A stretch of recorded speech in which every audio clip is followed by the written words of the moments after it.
The Holy Great Martyr, Barbara, lived and suffered during the reign of Emperor Maximian. Her father, the pagan Dioscorus, was a rich man in the Syrian city of Heliopolis. After the death of his wife, he devoted himself to his only daughter.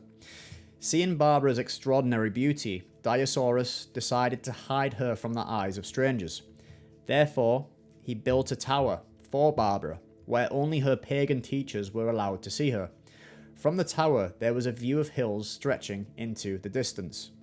By day, she was able to gaze upon the wooded hills, the swiftly flowing rivers, and the meadows covered with a mottled blanket of flowers.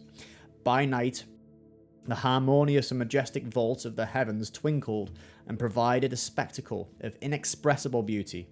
Soon the Virgin began to ask herself questions about the first cause and creator of such a harmonious and splendid world. Gradually she became convinced that the soulless idols were merely the work of human hands. Although her father and teachers offered them worship, she realized that the idols could not have made the surrounding world. The desire to know the true God so consumed her soul that Barbara decided to devote all her life to this goal and to spend her life in virginity. Fame of her beauty spread throughout the city, and many sought her hand in marriage, but despite the entreaties of her father, she refused all of them. Barbara warned her father that his persistence might end tragically and separate them forever. Dioscorus decided that the temperament of his daughter had been affected by her life of seclusion. He therefore permitted her to leave the tower and gave her full freedom in her choice of friends and acquaintances. Thus, Barbara met young Christian maidens in the city, and they taught her about the Creator of the world, about the Trinity, about the divine Logos. Through the providence of God, a priest arrived in Heliopolis from Alexandria, disguised as a merchant. After instructing her in the mysteries of the Christian faith, he baptized Barbara, then returned to his own country. During this time, a luxurious bathhouse was being built at the house of Dioscorus. By his orders, the workers prepared to put 2 windows on the south side, but Barbara, taking advantage of her father's absence, asked them to make a 3rd window, thereby forming a trinity of light. On one of the walls of the bathhouse, Barbara traced a cross with her finger. The cross was deeply etched into the marble, as if by an iron instrument. Later, her footprints were imprinted on the stone steps of the bathhouse.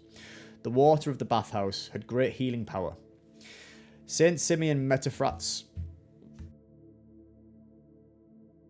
compared the bathhouse to the stream of Jordan and the pool of Siloam because by God's power many miracles took place there.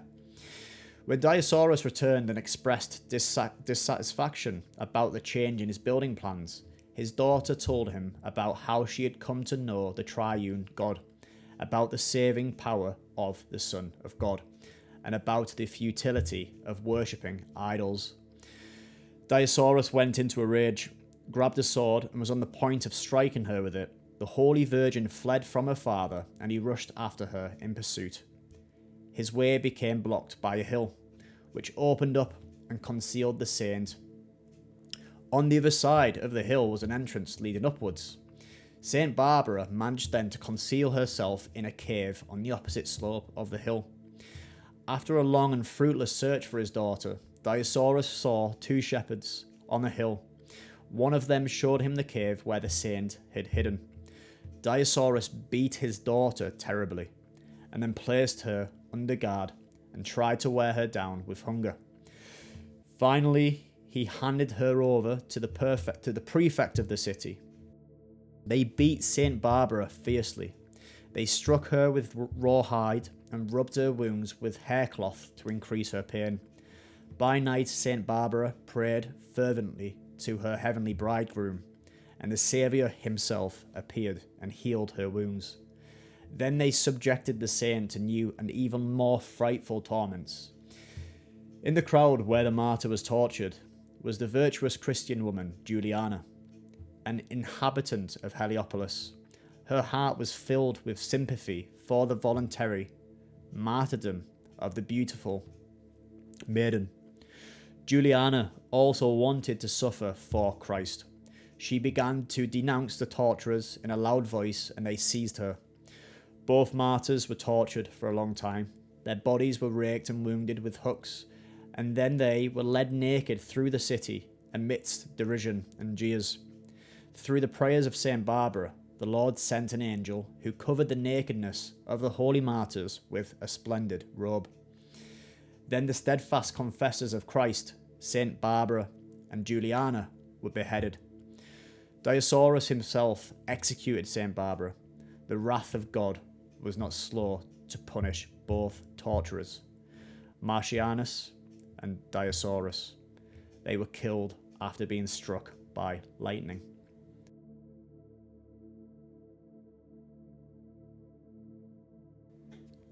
Many pious Orthodox Christians are in the habit of chanting the Troparion of Saint Barbara each day, recalling the Saviour's promise to her that those who remembered her and her sufferings would be preserved from a sudden and unexpected death and would not depart this life without benefit of the holy mysteries. Thanks for watching.